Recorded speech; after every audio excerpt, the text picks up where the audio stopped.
India's 88th Grandmaster and World Cup winner Divya Deshmukh is here. On the board, she faces the world champion Domaraju Gukesh in the 8th round of the FIDE Grand Swiss.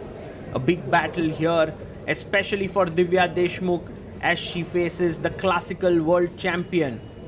Gukesh has had tough 3 rounds before this one. He lost 3 back-to-back encounters against Abhimanyu Mishra, Nicholas Theodoru and Edis Gurel. And Divya, on the other hand, has been super solid in this event.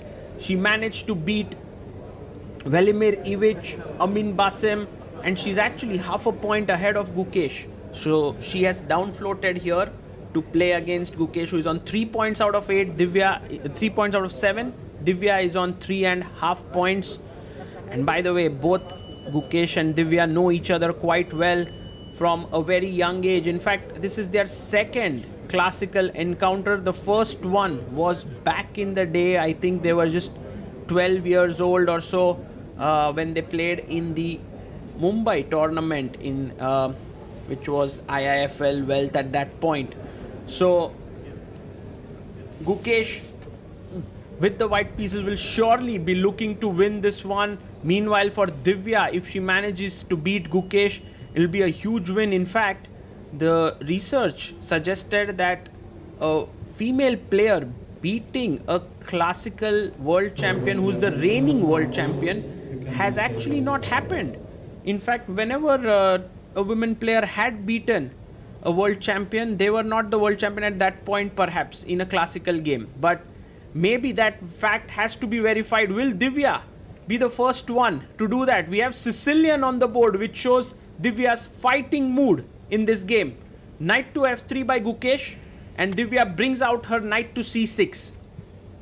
And now will we see the open Sicilian with d4, or will Gukesh go for the Rosolimo? He goes for the Rosolimo with bishop to b5, putting pressure here. Pawn to e5 played, and Gukesh simply castles here. Divya did play this same opening against Basim Amin. I believe bishop e7 is a new idea here. Bishop d6 is a common move, but this has been played before against Gukesh by Alexander Predke in 2023 Chennai Grandmasters. Rook e1, defending the pawn. She goes knight to d4, and Gukesh comes back to c4, rerouting the bishop on this important diagonal. Knight takes on f3, and queen takes f3, putting pressure here on f7. The knight jumps to f6 and pressurizing the e4 point. Gukesh goes d3. He's kind of making way for all his pieces to be well positioned. Knight c3, bishop g5, and so on. He brings his knight out to c3. Divya, on the other hand, does have this weakness on d5. She goes d6, but it's something which she can kind of shore it up, right? She can play bishop e6, queen d7, and so on. a4 played, and bishop comes out to e6. And Divya, playing her moves quickly, has some more time on the clock. h3 played, and the queen comes up to d7. a5 played, trying to gain more space on the queen side. a6 could be an idea here. Rook a d8. Maybe she's angling for the d5 break. Not so easy to play d5 because the e5 pawn would become weak. So Divya goes h6. Both players making slight improving moves here to figure out the way forward. It's a slow moving game. Queen e2 with the idea of f4 now. And Divya goes knight e8. I like this maneuver. She wants to put her knight on c7. Also try for f5 whenever opportunity presents itself. f4 played by Gukesh. And now this gives Divya some breathing space. Could have played a6 and kept that game in the similar kind of structure. But after f4, pawn takes pawn, bishop takes pawn. Now we will see that bishop can come out on the f6 square. And the bishop would be very well positioned on the long diagonal. So bishop to f6 is played, and there's pressure on this diagonal. So he goes pawn to e5. Now this move is pretty interesting by Gukesh, because in a way it kind of equalizes the space in the center, right? It just takes away the d6 pawn for the e4 pawn. But what Gukesh feels is that his pieces are much better positioned for this opening of the position, especially the knight on c3, which can jump into d5 and e4, while the knight on e8 is a bit passive. Divya goes in and gives a check. Now Gukesh takes the queen, queen takes queen, pawn takes, which attacks the knight on c3, and you go knight to e4. And Gukesh is better here because the queenside pawns can start moving. Bishop comes to d5, and now a6 played, trying to put pressure on the queen side. Pawn to b6, and one good idea here is knight g3, trying to come here. Rook e7 is on the cards. He goes knight d2, which is also a good plan. Wants to go to e7. Divya takes on c4. Taking with the pawn could be better, as you then can start rolling the queenside pawns, but Gukesh prefers to take with the knight. Maybe some sacrifices here at the right time to make a queen. Rook goes to d7. Wow. And stopping rook e7 here. Gukesh goes knight to e5, attacking the rook, and rook d6, an important move, because if you went rook c7, there was rook a4 attacking d4. So rook d6, knight comes back to c4, and Divya comes back to d7. The position is even. Will Gukesh go for a draw? Not really. He's playing on king f2.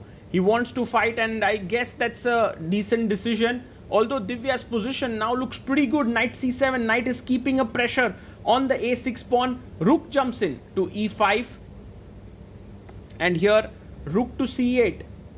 Rook starts putting pressure on the c2 pawn as well. King e2 played, and next now you can push the pawn to b5, and later on knight a3, attacking the pawn on b5, but there is rook d6, which is a strong move, and for Gukesh, taking this pawn is not a good idea, as c2 would hang. All of a sudden Divya is actually going to win a pawn here by, she's kind of outplayed Gukesh in that middle game. Although Gukesh brings his rook to f1 now, he is threatening the b5 pawn. A very good move could be rook e6 or rook g6, but b4 played, and this helps the knight to come back to c4. Rook goes to e8, offering a trade of rooks. Rook takes rook, knight takes rook. Divya playing this in classy manner, one must say that. She's right now a pawn up in the position, but Gukesh is going after the d4 pawn, which cannot be protected actually. But Divya goes rook f6. Brilliant move, because if rook d4, there's rook f2. He takes on d4, but there is rook f2 check. And one must applaud the way in which Divya Deshmukh has played this endgame. Tremendous. King e3. And now you take the pawn on c2 or g2. Both are tempting. Takes on g2, because the threat of rook check, and this could be quite deadly. Rook takes h3. He goes rook, she goes rook d, king f8 now. Knight d6 doesn't work because of king e7 attacking the rook and the knight. So rook goes to a8, and king e7, bringing the king in. Also not falling for knight d6 businesses here. Rook takes a7 check. Gukesh recovers the pawn. Now the material is even, and 40 moves have been made as he gets up from the board. Divya goes king to e6 and presses the clock. So 40 moves also done for Divya.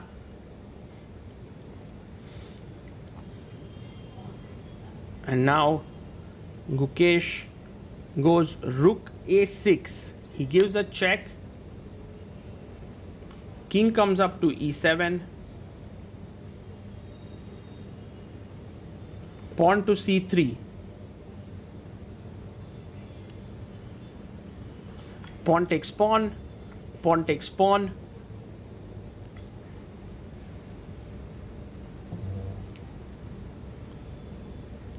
And now Divya goes rook g3. This actually now starts putting pressure on these pawns. The h3 pawn is falling, and it could very much happen that Divya Deshmukh might start pressing for a win here. Gukesh taking risks, and this has been kind of the trend that has happened in other games as well, where Gukesh had an equal position but then pressed too hard and lost. And Divya calmly brings her knight forward, and Gukesh goes knight to f5 check, king f8 maybe here, king e8 played. And the point is, if you take on g7, but Gukesh goes rook b6, that's a mistake. I think knight g7 was much better. g6 now, and Divya is actually getting a huge advantage. g6, knight has to go to d6 and then king e7, and she's doing well, but instead she goes knight e6 check, and that wasn't the most accurate move there by Divya. King c4,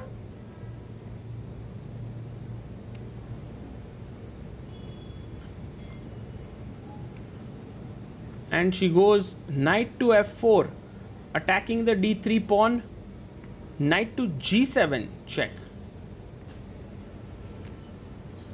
and king to d7, rook b5 played, and rook takes pawn taken here. He takes the pawn on d3, rook f5 attacking the knight and the pawn here on f7, and rook g3 played. Ooh, that's a classy move, attacking here. Rook takes f7 check, and the material is now too low for even trying to win here for Gukesh, and Divya also cannot win it here. But let's see now, it's still a few more moves. Knight f5, she goes knight to g6, threatening a check to win the rook. So Gukesh goes rook to a7, and Divya plays knight to e5 check. King comes up to d5, and here Divya decides to sacrifice her knight to go into a rook knight versus rook endgame. And interesting choice by her, it's move 56, because Gukesh will definitely play out this endgame till the very end.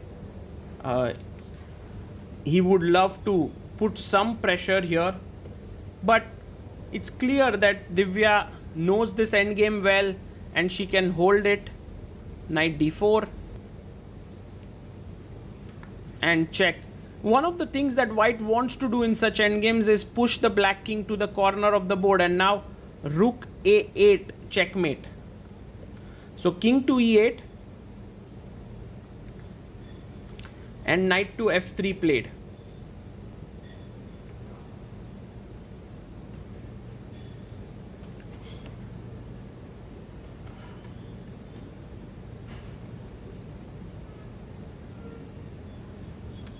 It comes a check, king e6, maybe. Plays his king to e6, careful about some checks here, king d8, and with a rook bishop versus rook, it's easier to kind of attack the opponent's king, but with a knight and rook versus rook, it's slightly tougher. And Divya, she was about to play her rook to c7, then put it back, and finally does play it, rook c6. And the thing is, if knight f7, there's king c8, knight d6 check, king d8, nothing really happens there. So knight f7, king c8, so knight d6 check, and king to d8 played. Rook takes rook, goes rook a6, and rook e7 check, king to d5, and he goes in rook to e1, check, and king comes up to c7. Another check here, and you will see that Gukesh isn't picking up that h pawn, and the reason for not doing that is because he wants to kind of whenever he takes, another 50 moves can be played from that point, which is the reason why he might take it at like in a future point. And Divya also can push the pawn, but the moment you push a pawn, again the move counter resets to 0. Finally Divya is like, I need to push because otherwise Gukesh won't take, and so let me push. Rook h7, h4, I think forcing Gukesh to take that pawn, but Gukesh is not interested. He goes knight c4, check, king to d5,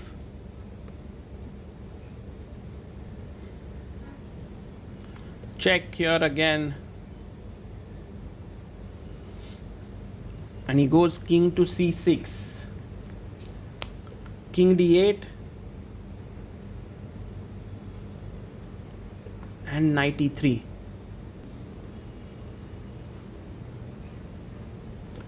And rook g1, knight to c4,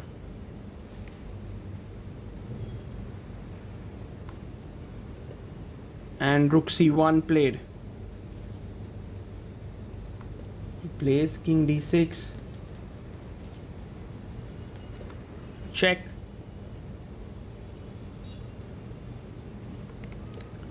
king e6 played, and h3.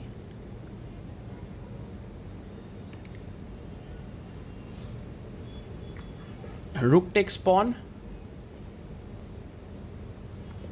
king comes up to c7 and goes rook to c3, check,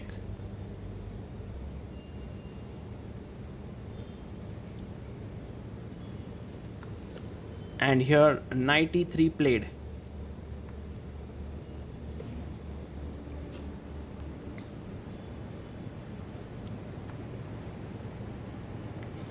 King comes to d6, king e8, and the knight comes in. He's going knight e5 to king e6, and then rook c8 check. Goes king f7, moving away the king, and Gukesh checks. There have been knight rook versus rook endgame where the side with knight and rook have managed to win, king g5. And one good example of that is Judith Polgar's battles again. There was one game against Garry Kasparov where she had lost. That was a rapid game, and I think in general with 30 seconds extra per move, it's very difficult to go wrong here. We are now on move number 90, rook f4 check. King comes to g3 and king f5.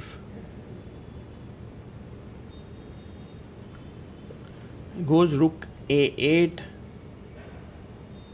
check again to the king, king g2,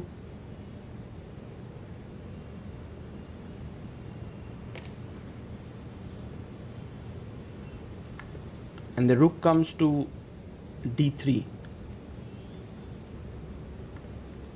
Black also brings the rook here, trying to cut the king off.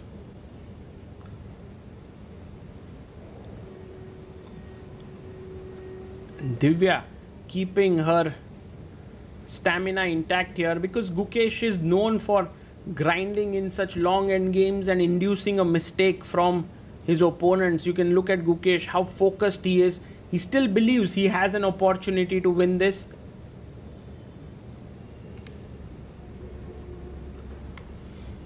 Rook goes back.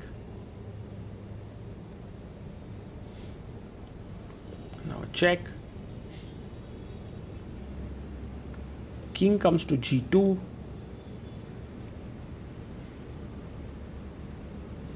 And the rook moves to the side of the board. King f2. A knight comes in.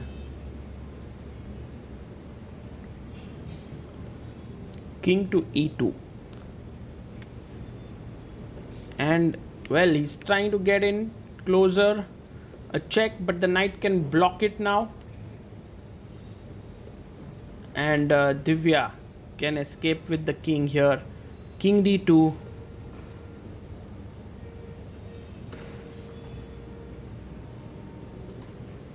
Rook swings to the other side. King c2.